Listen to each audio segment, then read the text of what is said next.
Okay, so at this point, you are going to want to open up the nuclear radiation notes that we started working on and scroll down past the fission and fusion part to where it says nuclear decay. So you'll see what I'm looking at right now. Also, in addition to that, you're going to need to get yourself a calculator. So if you have not yet gotten that out, please do so. And please really do get one, because don't just think that you'll follow along, because it's good practice. Okay, so at this point, we've talked through the 4 basic types of radiation: alpha, beta, gamma, and positron. And however, by themselves, they don't really do much. Like, they're interesting, but what really becomes relevant is when we study what happens when specific atoms emit different kinds of radiation. So that leads us to our first question here. What is nuclear decay? Very often this is a phrase that you might have heard about. It's kind of one of those pop culture nuclear chemistry things.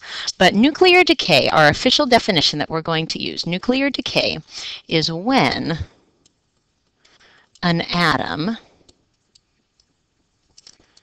emits radiation. So we're talking about, this could be any of the 4 types that we have learned about: alpha, beta, gamma, positron. When it emits radiation to become a different element. So really, I realize I might change what I said earlier. I said it's all types of radiation. Really, the ones that we're talking about are alpha, beta, and gamma. Alpha, beta, and positron. Gamma radiation, because it's pure energy, doesn't really affect the type of element that we're talking about. Okay, so let's keep going here. When we talk about something being radioactive, again, this is another one of those words that people tend to associate with, like, oh, it must mean that you're glowing green, or that you're, I don't know, something like super, super dangerous. It turns out that most things in this world are radioactive. You are radioactive. It's not actually this terrible thing. All it means to be radioactive is that something emits radiation. You emit radiation. You get different radioactive isotopes from the food that you eat and the air that you breathe. And we'll learn about in class next time what kind of radiation you emit. And so there's all different types of radioactivity. All that means is that you're emitting radiation. It's not this huge, big, hairy deal that they make it seem like in movies and things like that. So what happens, though, when we put these two together? When something is radioactive, and that causes it to undergo nuclear decay. So the final term that I need to give for you before we dive into what this is half-life. It's not the video game. Half-life is the amount of time it takes for a sample. Actually, I'm going to change that. The amount of time it takes for half a sample, so make that switch, to decay into a different element.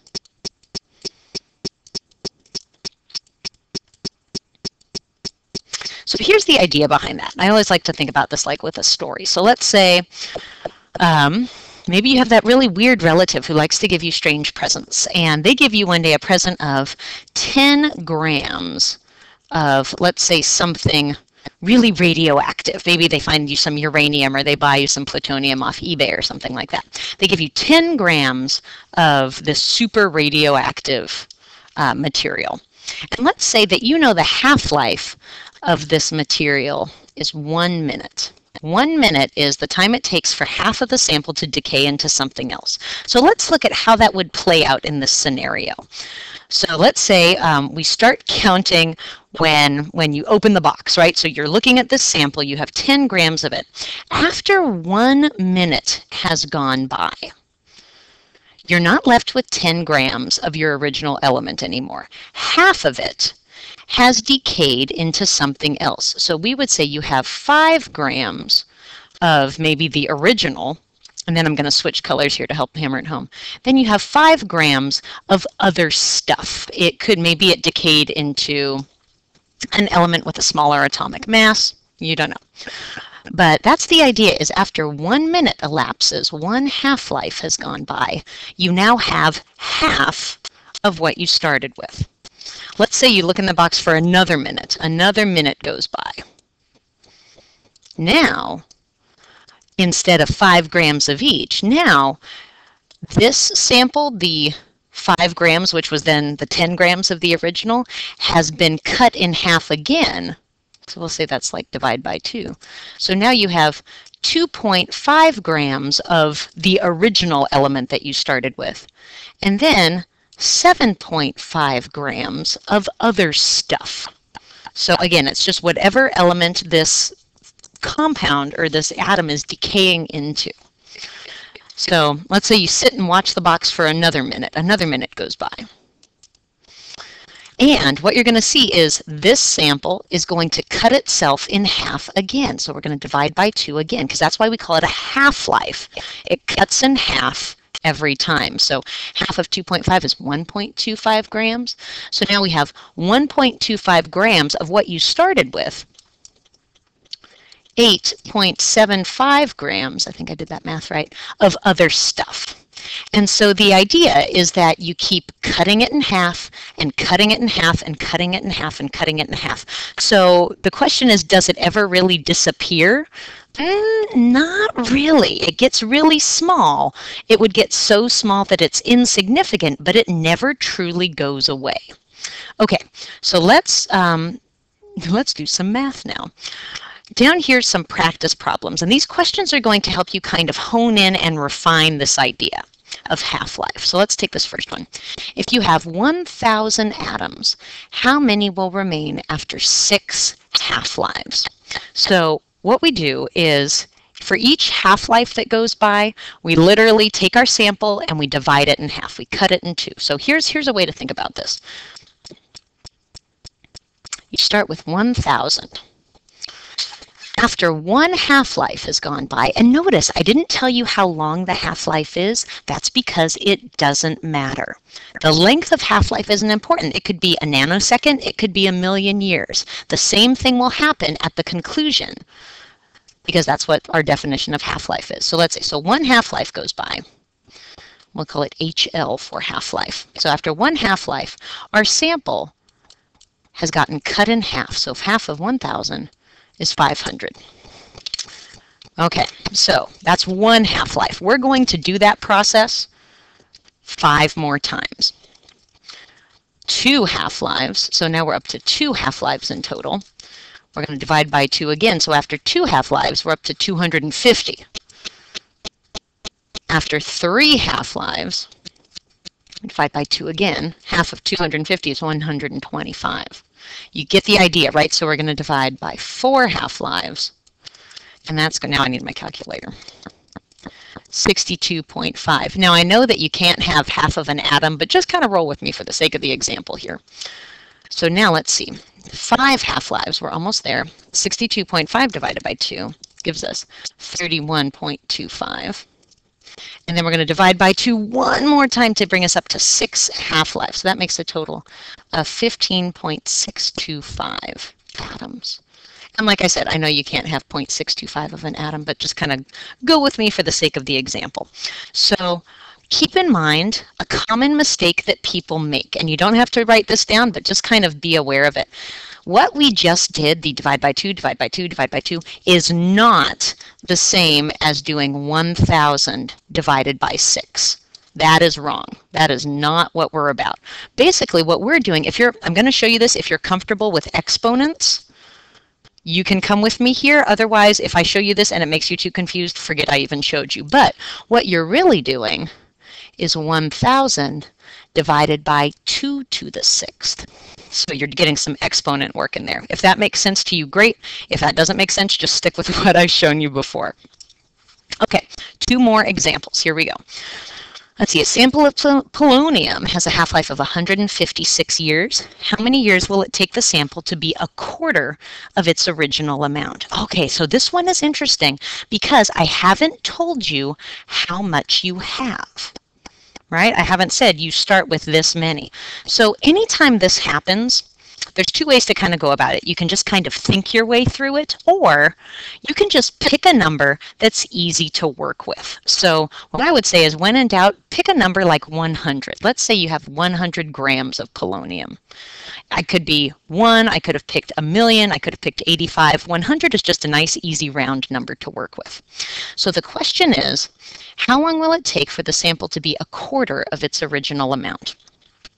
How I'm going to start this problem is I'm just going to start by cutting it in half and undergoing one half-life. Let's see what happens after one half-life.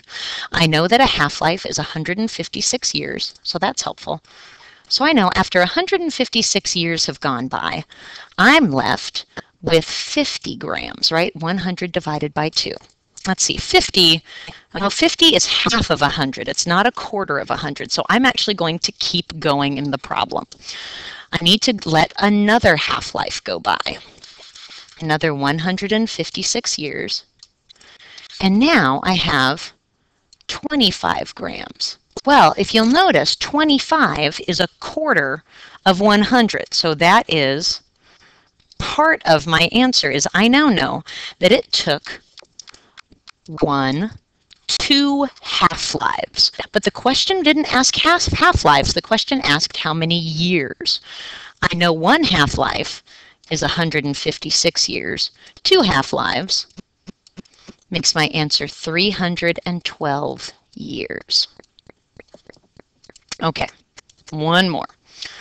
When the same sample of polonium started out, it had a mass of 2,000 grams. When only 31.25 grams of the original sample remain, how much time will have gone by? Okay, so in this case, what I don't know is how many times I have to cut 2,000 in half to equal 31.25. So I'll show you kind of 2 ways to approach it. The shorter way, the one that involves using exponents, would just be actually, sorry, gosh, let me show you the other way first. So we start with 2,000 grams. I need to know how many times do I have to chop 2,000 in half in order to reach 31.25. So you literally just start hitting like divide by 2 on your calculator. So 2,000 divided by 2 gives me, takes me down to 1,000. Divide by 2 again takes me to 500. Divide by 2 again takes me to 250. Divide by 2 again takes me to 125. Divide by 2 again takes me to 62.5. I'm getting closer. Divide by 2 one more time brings me to 31.25. Okay, so the reason that I had to go through with that is I had to figure out how many times I had to cut that sample in half in order to get to 31.25. So I'm not done though, but I have some useful pieces of information. I need to know how many half-lives have gone by. I'm going to count how many times I had to cut in half. 1, 2, 3, 4, 5, 6. Okay, so I know 6 half-lives have gone by. But again, that is not what the question is asking. The question is asking for total time elapsed. So in that way, it's kind of similar to the one above it, where once I know how long a half-life is, I remember because it's the same sample as above, so I know the half-life is 156 years. Multiply that by 6, and I'm going to be left with 936 years. That is the answer. That's how long it'll take for 2,000 grams to decay into 31.25 grams. Now, remember I mentioned there's a shortcut way if you're comfortable using exponents. That way, you just do 2,000, and what you want to find is it would be 2 to the x equals 31.25, where this is the number, this is the amount that you start with. This is the amount that you end with. And then X tells you the number of half-lives. Again, if this method works for you, awesome. If the other one works for you, awesome. All I care about is that you know how to get the right answer. Okay, with that, we are going to experiment with this idea more in class tomorrow. But other than that, you are good to go.